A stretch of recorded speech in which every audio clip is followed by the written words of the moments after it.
بسم اللہ الرحمن الرحیم۔ دوستو، محرم حرمت والا مہینہ ہے۔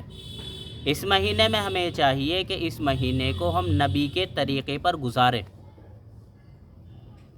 یعنی اس مہینے کے اندر روزے رکھیں، اس مہینے کے اندر توبہ استغفار کریں، اس مہینے کے اندر عبادت کریں۔ اور ہماری یہ ذمہ داری ہے کہ اس مہینے کے اندر بدعات سے، رسم و رواج سے، خرافات سے مکمل اجتناب کریں اور پرہیز کریں۔ یہ ہماری ذمہ داری ہے۔ اور دوستو، محرم کے مہینے کی بدعات میں سے ایک بدعت محرم کے مہینے میں یا محرم کے 9 محرم اور 10 محرم میں سبیلے لگانا ہے اور شربت بانٹنا ہے۔ اگر کوئی آدمی ثواب سمجھ کر بانٹے گا تو یہ بدعت ہے، اور اگر کوئی ایسے ہی بانٹ دیتا ہے تو بھی بدعت کی تائید ہے۔ ہمیں اس سے اجتناب کرنا چاہیے، پرہیز کرنا چاہیے۔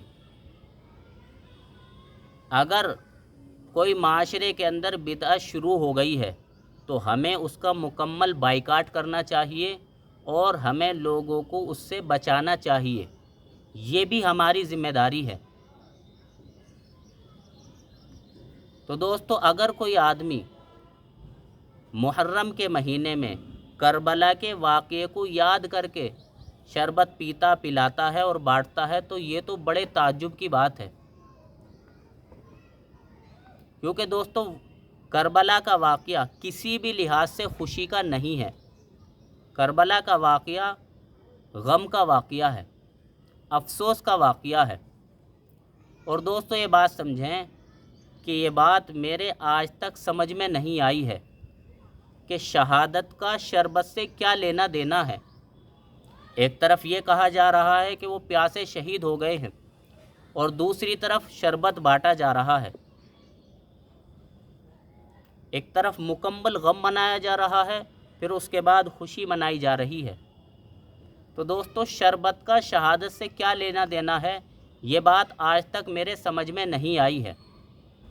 اور یہ بات بھی سمجھیں کہ اسلام مکمل ہو چکا ہے، دین مکمل ہو چکا ہے، اور اسلام میں کہیں بھی محرم کے مہینے میں یا 9 محرم کو یا 10 محرم کو شربت بانٹنے کا کہیں سے کہیں تک بھی ذکر نہیں آیا ہے، نہ قرآن میں نہ حدیث میں۔ اس لیے دوستو، یہ بات سمجھیں کہ محرم کے مہینے میں چاہے پورے محرم میں یا 9 محرم کو یا 10 محرم کو شربت بانٹنا، شربت پینا پلانا یہ ممنوع ہے، جائز نہیں ہے۔ اس سے ہمیں بچنا چاہیے، اس سے پرہیز کرنا چاہیے۔ اور دوستو، یہ بات بھی سمجھیں کہ اگر کسی آدمی کو پانی پلانے کا زیادہ ہی شوق ہے تو ہم اس سے کہتے ہیں کہ جس علاقے میں غریب لوگ ہیں ان تک پانی نہیں پہنچ رہا تو آپ ان تک پانی کو پہنچا دیں، یہ ثواب کا کام ہے۔